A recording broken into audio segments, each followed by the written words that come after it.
Special thanks to NSX of YouTube for providing today's music.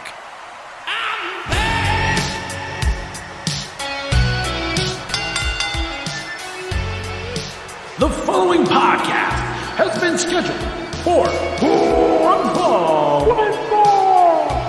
Introducing your host. He is the voice of the Smart Art Nation. Please welcome back Jordan the Bear. Introducing his guest podcast host, representing the Wrestling Internet Network, he is DJ Kayfabe.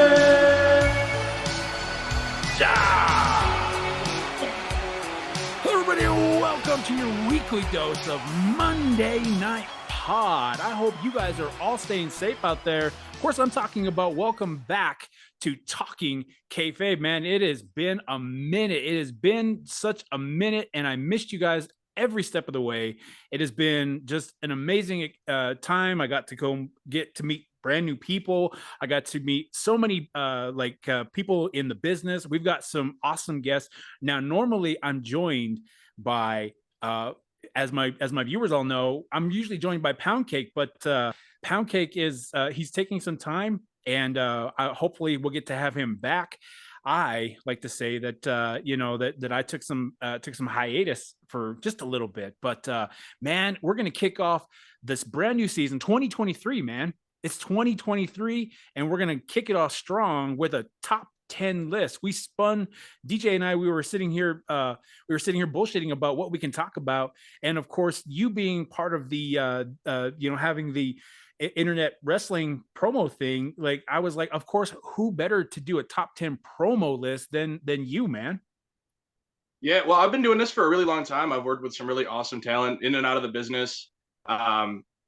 I think there's a lot of room for improvement in ways that people talk and communicate within promos, and I think there's a lot of awesome, good mic work people that are out in the business. So right. And and you host your own league, right? Yeah, yep. Yeah, it's a whole promo league. We've got over 25 people right now. We constantly promote and try to get more people in all across different platforms, TikTok, Facebook, anywhere pretty much. And you guys are always doing. I know you've invited me to be part of this a few times, and as much as I'd love to do it, like I'm still trying to balance out, doing the show, doing this show, and doing all that. Try to work out schedules too. So if you ever got time, man, it only takes 5 minutes. A real promo only takes 5 minutes. I don't care what anyone else says. Well, I'm a long-winded talker. Of course, I mean, I have a podcast, dude. I love doing this podcast, and I love to hear myself talk, but at the same time, I love hearing everybody else talks too. So, I mean, who knows? I might jump on. You never know. There might be a mystery. Well, I mean, we have a big event coming up in a couple weeks, actually. It's called Mind Games, and it's a very big platform that we're going to be. We have people from all over social media, from different places, from Twitter. We've got guys from Facebook, Instagram, real guys inside the business that'll be having a match. I'm really, really excited. We've got a couple of indie guys that are from the New York area. Some of the guys that work over at the Pro Wrestling X School out here, they actually signed up to be a part of some of the competition for this week's pay-per-view, which I'm really excited about.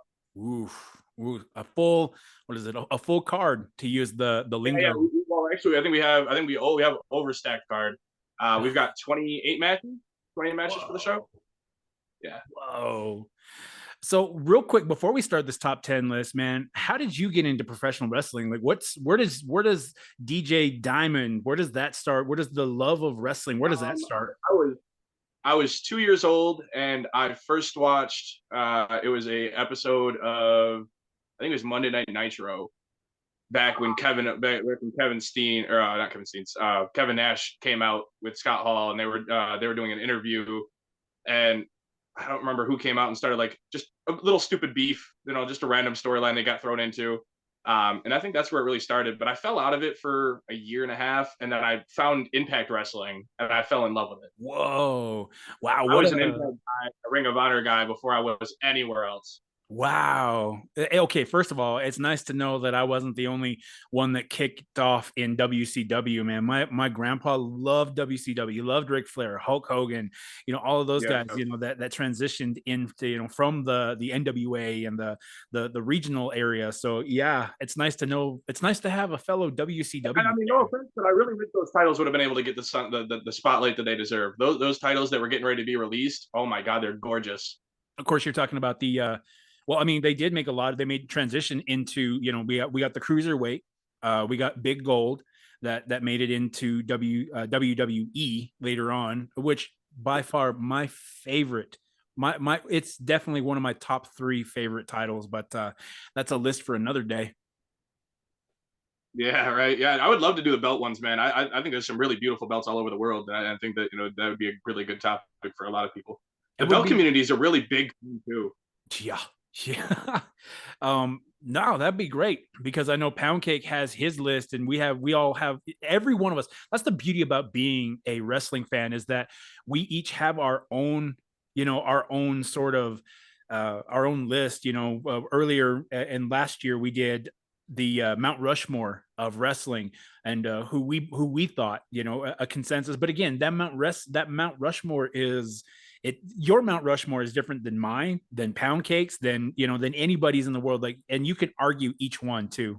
And it's all about like where where you started in the business, what companies, what was popular at the time, who was really talked about online. It's all those things that you saw on posters. You know, the reason why New Japan's so popular is because it's everywhere. They put those banners on in the middle of their streets, in their towns, everywhere. Absolutely, absolutely, man. So I mean, everybody starts somewhere on that. That's one of those things. Like I said, I love being a pro wrestling fan, and when I got a chance to start up this podcast, I was like, man, how can we? What's going to set me apart? Because I mean, jumping into this market, there are literally thousands and thousands of podcasts dedicated to pro wrestling, and I was like, yo, what can we do? And I was like, because there are so many wrestling podcasts out there that talk about current events. I know that there are a lot of people that guests that I've got coming on here in the next few weeks, man. They talk about current stuff. They talk about, stuff that just barely happened. They talk about stuff that's going to happen and stuff like that. But I was like, man, what do I do to set myself apart? And I was like, why don't we just do fans? Smart marks, smart marks like me, like you, like Pound Cake, and let's just sit down and let's bullshit about Well, I mean, about it wrestling. all starts with you dissecting the promo and the character that they built for themselves at whatever point in their career. We've watched so many people change gimmicks over years that we would never expect them to be there at some other point. Right. You get so invested in one character. We never thought that Bray Wyatt would turn from Husky Rhodes into Bray Wyatt. Husky Nobody Harris. saw that shit coming. I think, yeah, no, yeah, going from Husky Harris to Bray Wyatt, then Bray Wyatt, oh, and then Bray Wyatt again, the Fiend, and then back to Bray Wyatt.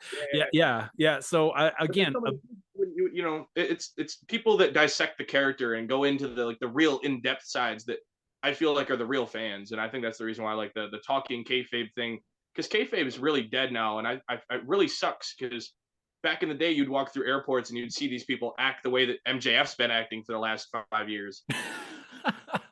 one of yeah, no, absolutely. It's funny because like Undertaker has, after he retired and hung up his boots officially, he's been doing interviews like crazy across the circuits, and he's finally talking about his experiences and stuff like that. But one of the things that he did say was that people are too, and it was an article I read. I can't remember where it was that I read it, but he talked about how people are way more obsessed with what's going on behind the scenes instead of what's going on in the ring, what's in front of you. And it's always been my big battle with, non-fans, non-wrestling fans. We talk about how they're like, oh, it's fake, it's fake, it's fake. I think get pretty lucky with it too. Yeah, because well, it is fake, but it's like what you're watching is a soap opera as in front of you, and yeah, I agree that kayfabe really has died in The that end of the sense that, story. yeah, that they're not watching what's going on in the ring. It's supposed to be what's in the ring, what's going on in front of you, and stuff like that. But I mean, this day and age is internet rules everything. I mean, the dirt sheet is everywhere at this point. Yeah, unfortunately. Well, with that being said, man, do you have your list? And I figured let's bring I your list do. in I here, have my man. list ready to go, man. So So starting I'm really glad that we picked this topic too, because it's one of my favorites of going through like old promos. So I sat here and I dissected.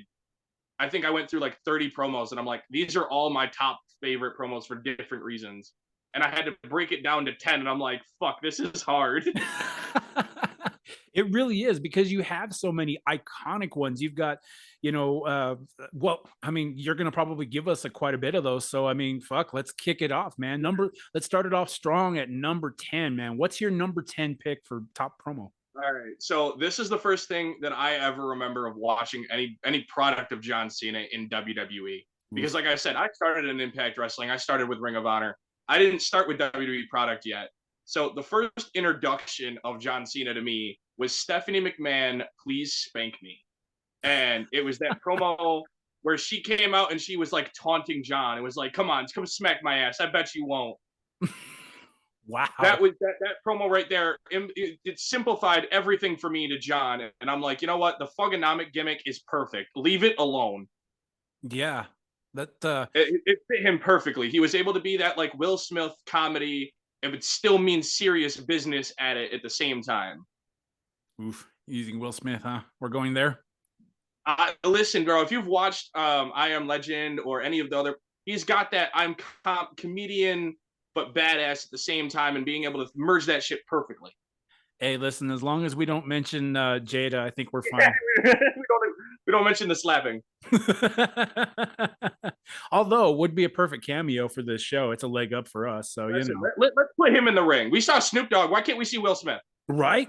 Come on now. We saw Steve-O, and that man can't do anything, and he got his ass kicked. I think that was more of a masochistic thing, though. That's just my take on it.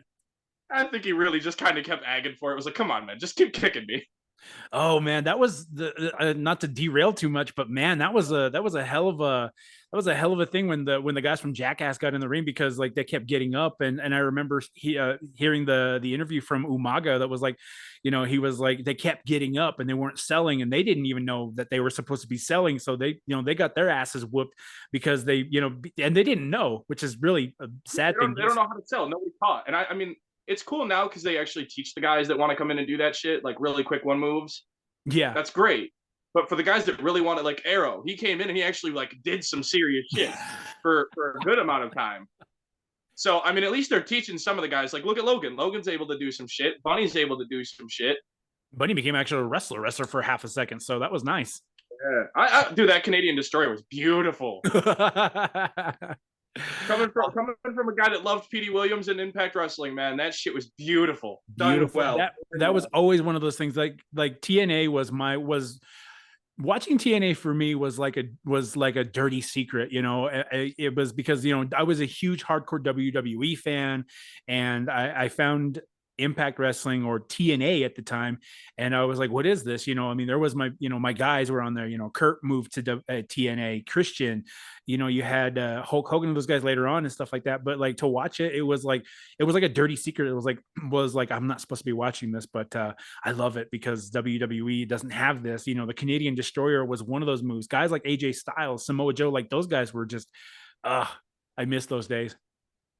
Yeah, me too, man. Hopefully soon we'll be able to get to some level of that in this year soon future.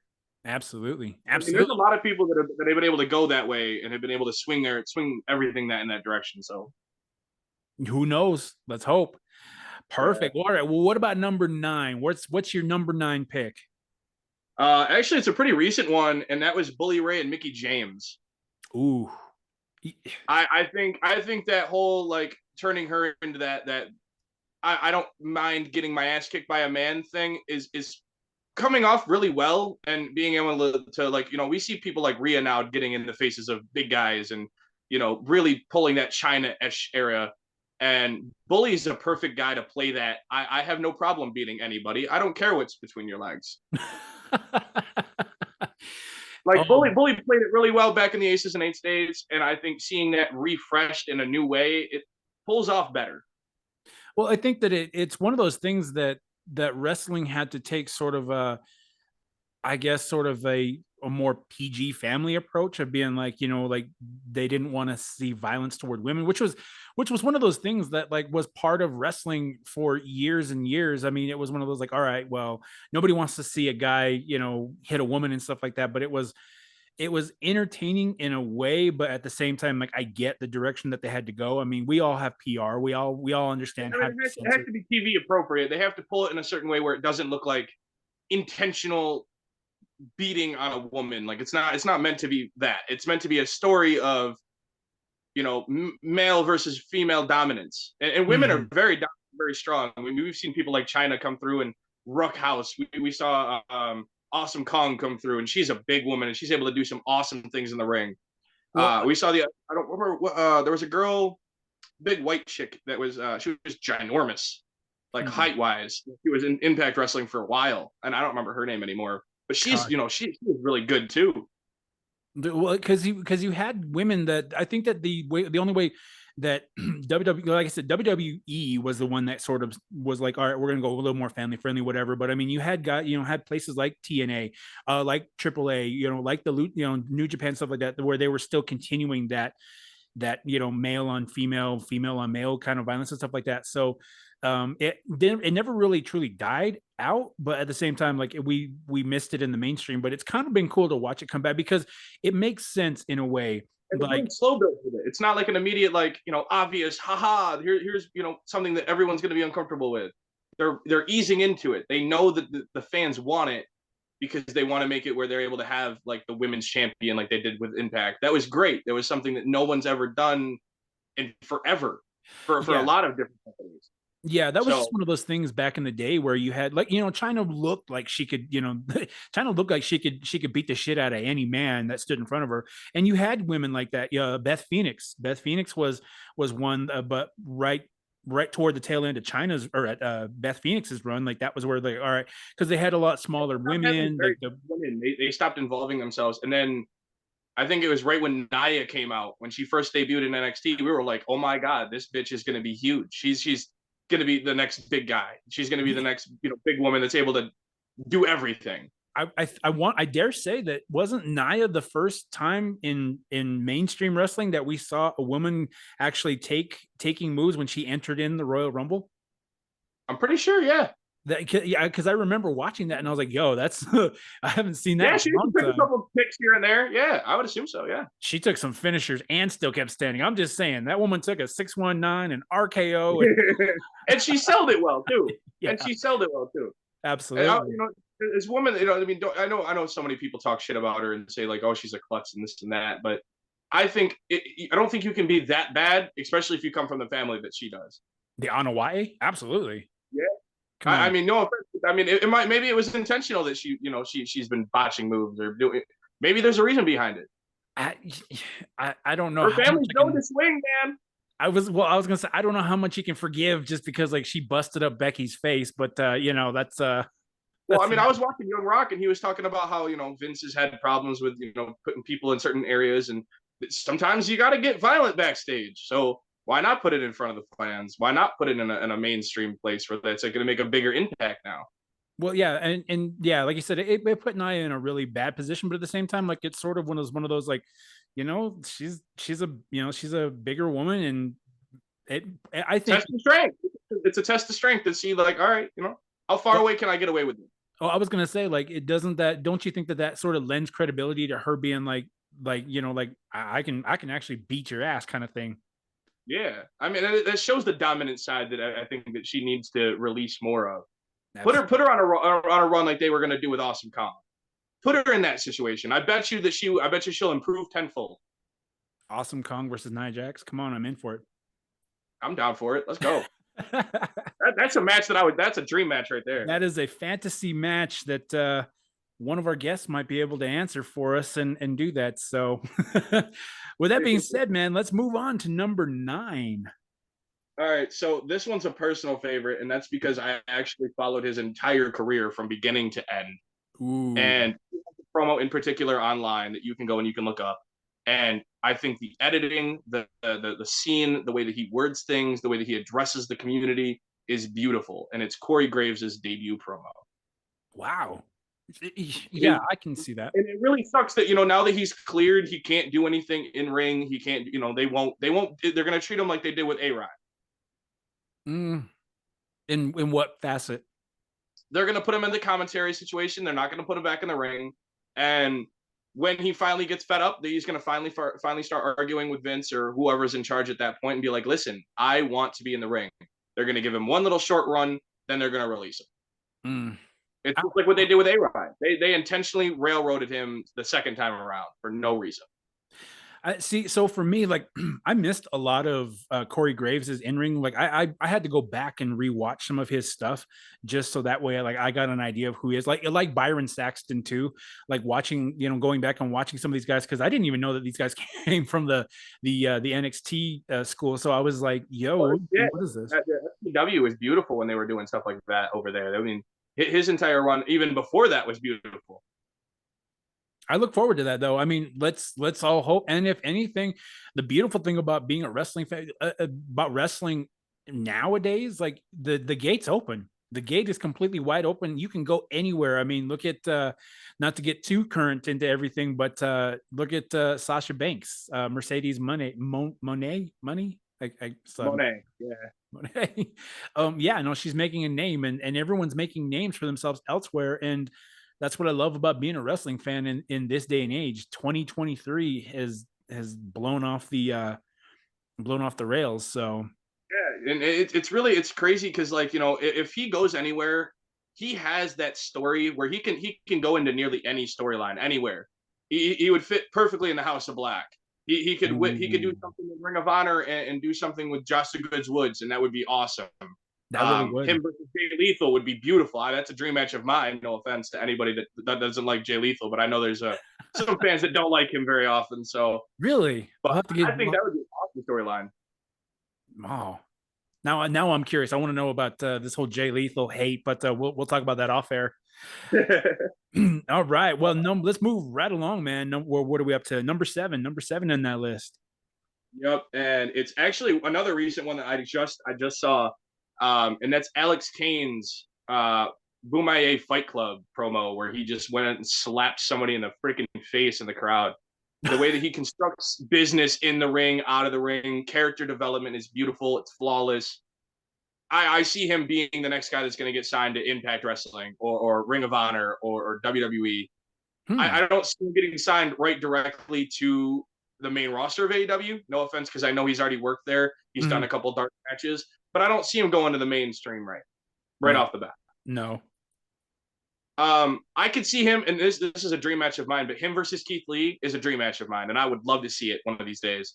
And I I, feel like it's going to be something that we have to see. It's going to be something we see. I'm loving I'm loving Keith Lee's whole run. Like I was a huge Keith Lee fan. That's Um, how I feel about Swerve. Swerve, the way that they're doing this whole story back and forth with them is beautiful. it's been fun. It's been really awesome to watch all of these guys. All right, well let's keep moving on, man. Number six, man. What's number six on that list there? We got Samoa Joe's debut return back to Ring of Honor. Oh, that was a recent one, wasn't it? No, that was not the. No, this was the return right before he signed. This is when he left TNA, went Okay. back to Ring of Honor when they were in that little like dungeon room space that they had. That he came out of the side wall like the old ECW side. It Hmm. was really a really nice promo, and I loved Samoa Joe's promo work. I think he's one of the most educated promo artists you'll ever find. I agree with that tenfold just because Samoa Joe has always been one of my favorite promo guys just because like he knows how to talk, he knows how to construct a promo and elicit a really great response from not only his opponent but from the crowd. I mean, looking back at like some of his promo work with AJ Styles, not only in TNA, but in WWE, it was one of those things that was really funny to watch because at the time, like my partner and I were watching, and she was just blown away. She's like, "Whoa, this is crazy!" Between watching AJ and Samoa Joe in WWE, and I was like, "These two go back, like they're Oh doing yeah. like this." I was like, and they go back so far, so this is like just another day for them. And she's like, "Man, this is insane," and I was like, "Yo, this is that's Samoa Joe." Well, that's so they had a small run with Sami Zayn and Samoa Joe, and it really pissed me off that they squashed it too soon. They Mm. didn't tell the story like they should have and gone back to Ring of Honor stories and told the story of how they met in Ring of Honor, because the El Generico and Samoa Joe story is really funny, and it's a complete accident. And then when they went to Alberta, it wasn't with Ring of Honor, but they were booked for a separate show. And I remember listening to the podcast with Sammy was talking about this. And he was doing this like this right when they started doing the whole ole ole ole chants. And he came out and Joe just was like, "Why are you all just screaming? Like, for what reason are you yelling this?" And like it was a funny joke because he didn't understand the culture, or it was like maybe it was a rip at him, but like it seemed like he genuinely was confused. Like, why the fuck are you yelling this? Why am I here listening to you do this? I love guys that interact with the crowd, though. Oh yeah, like he's just like I love his walk away dives when people go to do a dive and he just walks away like I don't know where you are. It's great. It's so funny, and he's a great comedian in the ring, and he tells it so where it pulls towards his character as well. So it's funny to see a big guy be like, "Yeah, I don't need this. It really is. I don't need to take that dive. I don't need to take that bump." All right, man. Well, let's move on to number 6, man. What do you got for number 6 on that I got list? Dave Briscoe winning the Ring of Honor World Title. Oof. Now, with him being gone, I had to put him on the list at some point because like I said, I started Ring of Honor, I started Impact, and seeing his character development go over the years and see where he's ended up is just beautiful. I'm so glad that he never got signed to NXT or anywhere else. Like he really stayed where he wanted to go. He did the things that he wanted to do, It's always but really character-wise, he stuck to it too. Like it was there was no character because it was him. mhm. And I like that. I like that guys that make their names, that really find their own groove. Don't get me wrong. Like watching guys like El Generico, Sami Zayn, Kevin Steen, Kevin Owens, and these guys that were huge names out there in the indie circuit. That bounced around. Like watching them come up to the main roster. Like first of all, number one, thank you for introducing, because I am a huge WWE guy. Mainstream. I'm a mainstream fan watcher, so to have been introduced to these guys through through the platform of WWE, like, and to know them there, and then be told by my best friend was always like, he's like, you got to go back and watch El Generico's promos and his wrestling matches, Kevin Steen, go back and watch Drew Galloway's stuff, stuff like that. So like, and I'm like, wait, Drew McIntyre? He's like, yeah, no, just go back and watch. Like they're everywhere. Watching those guys dominate the Oh yeah, indies so and then back come when he onto was that in platform. Drew stuff and CW was beautiful. I loved it. I love it too, man. Well, with that being Yeah. said, let's see, we're on number 5. Before we get to number 5, man, let's take a quick break, man, because man, Yeah. this is a good list. And when we come back, man, we'll have to finish off number 5, man. Start off the list at number 5, man. All right, let's go. All right.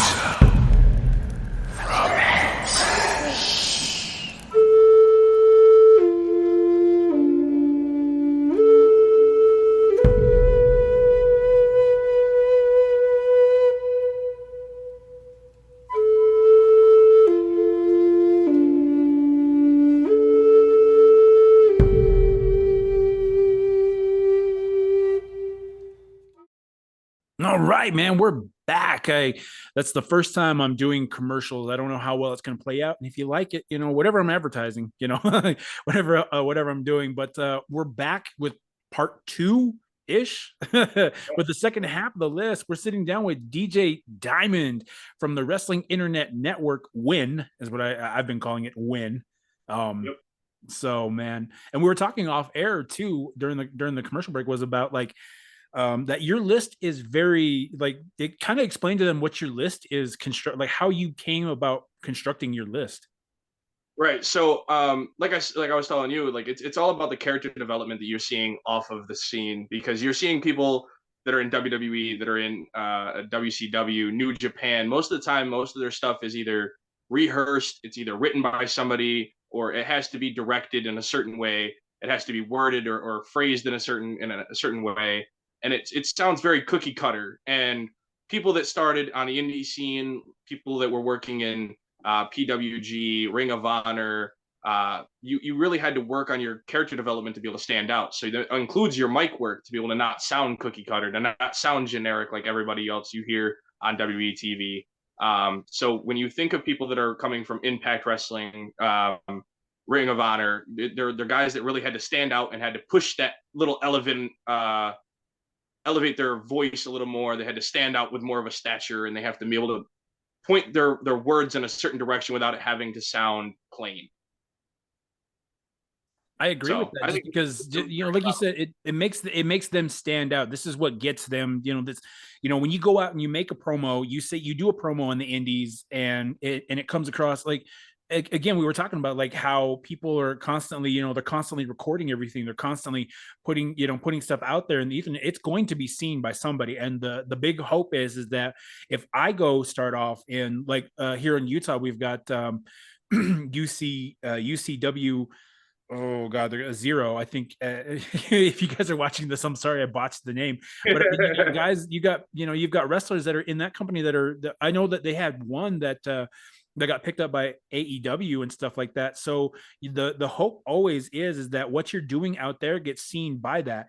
That's the NFL. If we're being honest, the WWE, AEW stuff like that, like that's the big leagues. That's where you want to be. No matter what anybody says, everybody wants to be on that stage. If not for 5 minutes, then for 5 years, whatever. So right. And that's what I love about your list is it is very like these are promos that either I haven't heard of or are promos that you like, like I said, you're so invested in these promos that you're like, no, you said that they're constructed by how you constructed them, which I love, dude. I love it.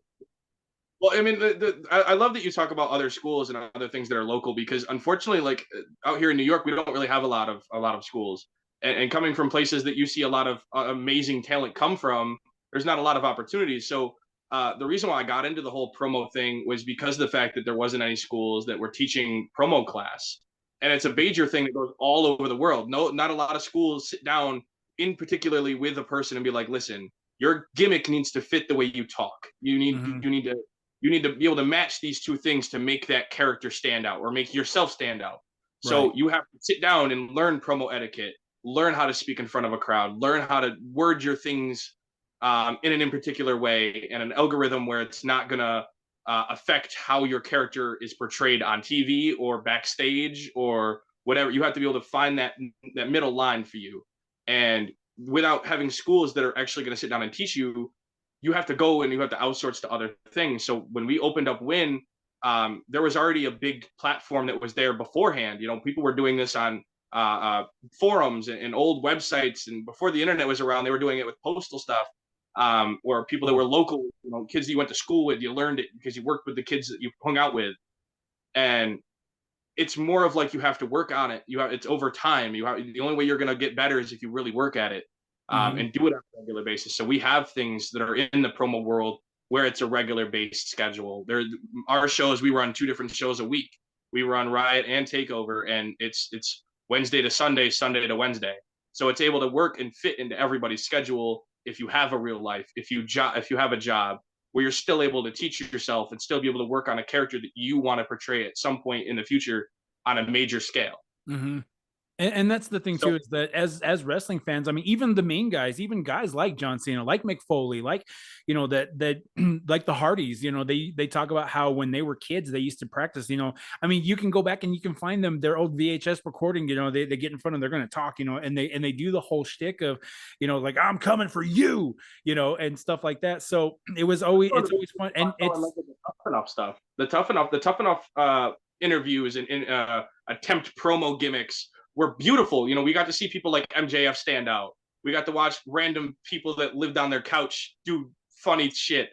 But it was all in the spirit of building a character for a 5-second promo that could possibly get you on a main scale. Absolutely. So Absolutely. we have people that do this. JD Drake from AEW. He was actually one of the guys that I met in the EFED world. That's where he started. Before he was doing pro wrestling, that's where he started. I don't mean to shout out another guy because I don't really, me and him aren't friends, but Grant Miller. If you look up the name Grant Miller or the Animalistic Beast somewhere online, you'll find him and you'll find his promos. And he started in the promo world with us when I was younger, and he's gone on to being in a major platform. He's been able to go into be the real pro wrestling world because he worked so hard on that character. Same with JD Drake, that gimmick that he portrays on TV and AEW, that's a real gimmick that he portrayed in EFEDs for years before he even got on the main TV. I love it. So Love it. Alex Kane was just asking a couple weeks ago. You did a TikTok talking about it. Was asking about how do we get in the promo thing. I want to work on my promo skills. That's great. If you're not a fan and you're actually in the business, it's great. If you're out of the business and you want to be, or you're a fan that can't, say if you got disabilities, here's a platform for you to work on it so you could possibly try it out. You never know what could happen. You could always be. You never know, man. All right. Well, let's get right back into the list, man. We're going to start off at number 5. If you guys are just jumping in now, man, start at the top of the episode because there's a lot of good promos. So number 5, I have to put graphics up. Number 5. Yeah, number 5. That reminds me of the Big E promo, the old 5-5-5 thing. It's funny that you went Big E. I'm thinking Booker T. I'm the 5 times. Oh yeah, the 5. No, I'm thinking Big E when he was on NXT. When he first started, he was doing that 5 count. That's right. Number 5 for me is the Sami Callihan's OVE debut. I think the way that they debuted and the way that they built the character around it just being Ohio versus everybody. That's a great start. That means you are selectively picking one area of person and saying, fuck everybody else. We are God. We run this business. And they were able to pull that off with their dominance within Impact for so long. So I think the character fits him. I mean, I don't really care. No offense to Sammy, because he knows he follows some of my stuff, but I don't like the new stuff he's doing right now. But I hopefully he'll be able to get out of that situation. Get back to your roots, Sammy. That's what he's saying. Yeah. Get back to what you were doing. It was good. Again, the beauty about being a fan is that we get to talk about this and be like we like what they did in their earlier run. We like their original gimmicks. We like their original, whatever it is. That's the beauty about it. And sometimes they get to do that. So, but yeah, well, I mean, I know Sammy's very freedom. He's one of those guys that will fight for his own creative freedom in the storyline, like he did with Conan with the Fireball stuff. That was something that they wanted to communicate with and they wanted to do. It wasn't just one guy or the other. It was everybody wanted to be. He wanted to do it, but he wanted everybody to be involved. Everybody have a good time with it. Fought for that creative. Yeah, right. Awesome, man. Well, what do you got for number 4? All right, so this is a personal one for me. Like I said, I started off at Ring of Honor, and this was the first real big rivalry for me that I got sunken into, to the point where it ate at me, and there was points in that relationship between these two men that really tore me as a kid. Like, when people see Hulk Hogan turn on everybody and go NWO, that that feeling for me is Adam Cole and Kyle O'Reilly's rivalry in Ring of Honor. It was absolutely gruesome, and I loved it. I loved that it came full circle. They were able to do stuff over in WWE and be able to make that story even further. It was beautiful. I love it. And again, something that I didn't know about with Undisputed Era and them being a team and stuff like that. I was told, by my best friend, he's like, these guys had a hell of a run. They had a hell of a rivalry, in the Indies or in Ring of Honor and stuff like that. So like I got to go back and dive into all of that. So I get it. Yeah. I'm glad that you go back and you actually watch some of these things, because like all of my list is like, I think when you look at people and you look at the characters that they portray, everything that's on my list, it's all character development versus mic skills, all the way down. So they balance each other out all the way down the list. They even out every little portion of their character traveling with what they're gonna say, how they're gonna address it, how they're gonna make it angled story wise, like they without even having to try. Oh man, I love it. I Yeah. love it, man. Let's keep the ball rolling, man. Let's go. Let's number three. We're top three, the top three list now. So what's at number three for you, man? All right. Number three is LAX's Jim Cornette promo where they came out and they were Jim Cornette was in the ring and he was like, you know what? I don't like you, Conan. I don't like the way you do business. But for once, I'm actually on your side. And he fires, I think it was Bruce Pritchard at the time. Oh, No, I oh, I want to say yes. I'm a huge, he, huge. he was he was a chunky older guy that was friends with Cornette at one point or another. I don't remember his name off the top of my head, I would say Bruce but Pritchard, but I mean Bruce is he's a chunky older guy anyway. So I mean, well, let's I'm just. pretty sure that's right. If I'm wrong, somebody in the comments will correct me. Uh, but I love their interactions. Conan and LAX's way of character development throughout all of their different stints and different times and the way that they've come back and changed and implemented new people.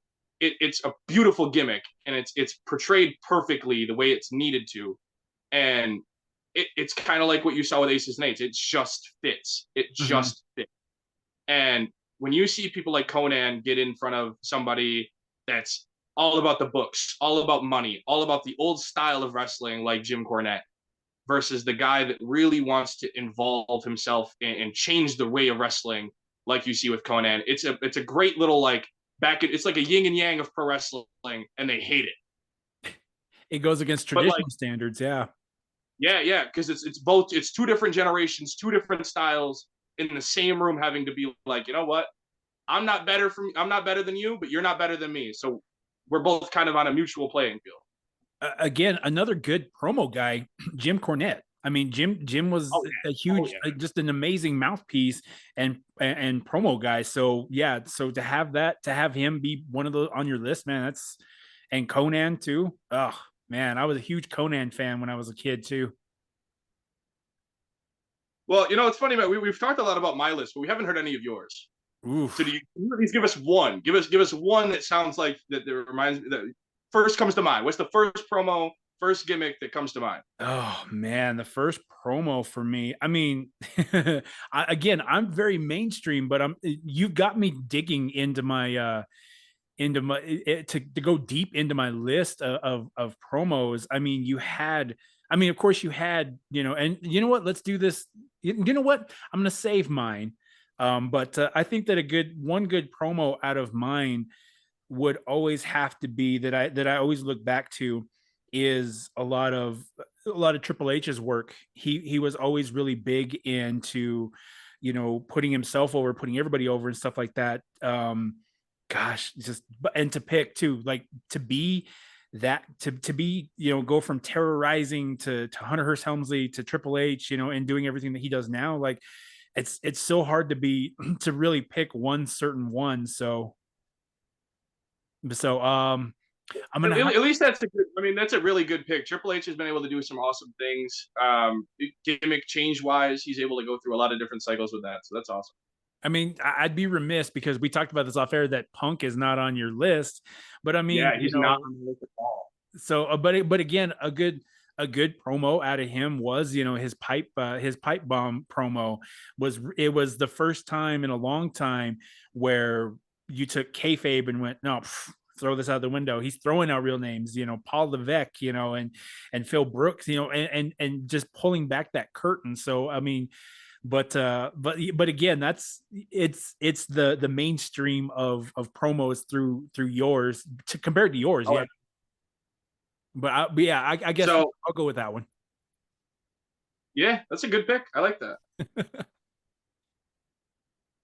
I like that. What do you got at number two? We're down to number two.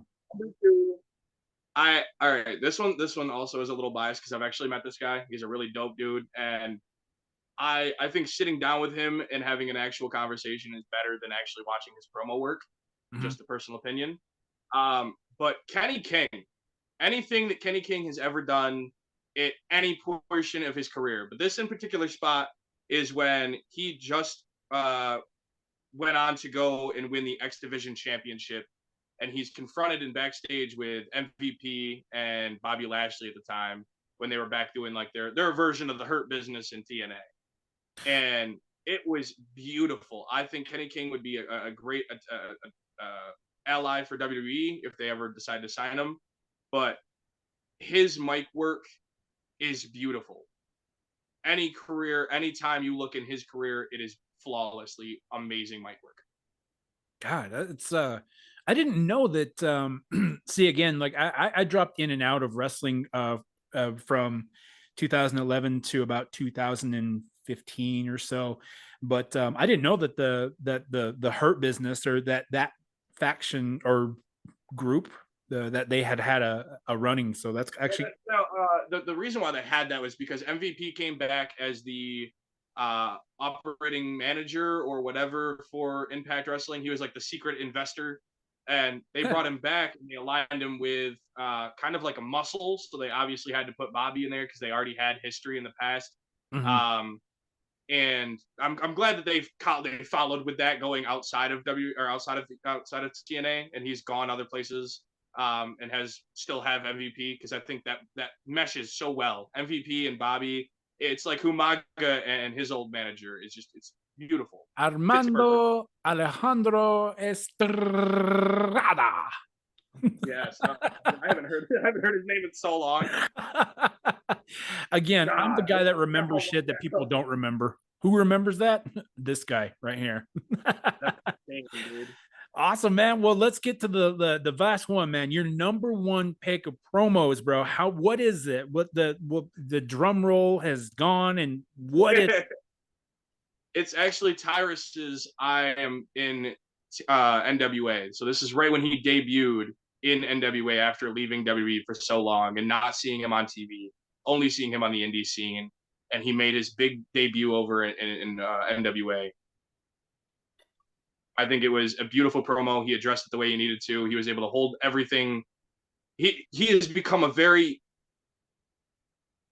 I don't know another word besides champion. He fits the champion status. He makes the NWA feel stronger with him as champion. It makes the NWA feel like what it was when it originated. Oof. When you first saw NWA first start on the scene, you saw a lot of very talented wrestlers versus a lot of very big guys. And that was a very big battle before, and you saw just big burly men go into war. Like that was no joke back then. And you get to see it now in a modern light. You've got so many awesome talents coming out of the NWA. New guys, old guys that are still trying to just find their little bit of spotlight still left in their careers. No offense to you, Carl Anderson, and everybody else that's went over there and tried. But it didn't. Mr. Kennedy that was the biggest flop of his career, and it breaks my heart because I loved his career everywhere else he's gone. Stay out of the NWA, please. Make a better choice. I hated that. But seeing Tyrus be in the NWA, it changes how people look at it as a champion. And I know a lot of people I've heard on TikTok hate Tyrus. They think of him as the next Ryback. And that makes me really heartbroken because I look at Tyrus, I see what they did with him in WWE, and I'm like, no, that's not what he deserved. He gets the treatment that he's getting now, what he should have gotten in WWE. The same treatment that he got in TNA. It's finally fitting where he needs to be. Wow. That's and he elevates, like I said, he puts the NWA on his back and comes out all of his interviews are just him talking about how great the NWA is, not about how good he is, about how good the NWA is with him as champion. He speaks the truth. I love it, man. That's one hell of a list, man. And man, that if you haven't heard of any of these, then there's quite a bit on that list that I haven't heard that I myself, I'm gonna go check it out. And if you guys really want to go check out this up, like, dude, I'll send you the link. I've got them all saved. Absolutely, man. Well, that's one hell of a list, and we'll have to have you back, man. We'll have to have maybe the mainstream, the mainstream promos and who made what and stuff like that, because that's dude. Well, so let me extend my hand, man. So like I said, we have the big pay-per-view at Mind Games, and I have an open slot for a fight pit match. So are we going to see you in the ring? Oh man, you never know in the world of wrestling. You never know. I'll leave it. Oh, it I'll leave it takes. with that, man. Man, we're getting before we hook the leg and get out of here, man. I'm gonna give you a chance to promote yourself. I know you've been promoting yourself for the majority of this, but which isn't a sly at you. Please don't think that's a sly. But No, you're good, man. No worries. where can people find you, man? Where can people find all the stuff that you're doing? You can look us up on Wrestling Internet Network on all platforms. We also have a link tree, so you guys can go find that under the Wrestling Internet Network, or just win anywhere, pretty much. I mean, we have our slogan pretty much on almost every platform we have. So, and we'll be promoting you guys through our social media platforms. We just got we've been running hard on TikTok lately. And so TikTok is where we're at. You can find us at Facebook, Talking Kayfabe. Lone Bear Productions is that's my company that I run, but I'm always promoting all of our stuff, and I'll definitely reach across the pond at you guys across the pond. we live in the same country, but yeah. But yeah, no, man, I appreciate you coming on, man, and being our very first kickoff episode, man. I'm really glad to be here, and I think the Talking Kayfabe brand is going to be beautiful. I think you just stick to the characters, stick to the way that the wrestling world was meant to be, and that's staying in kayfabe. Absolutely. Well, I appreciate that, man. So with that being said, guys, I hope you guys enjoyed this week Talking Kayfabe, your weekly dose of Monday Night Pod. That being said, man, let's hook the leg and let's get the hell out of here. What do you say? Dude, I'm down. Let's go. And remember, guys, you are always born to win.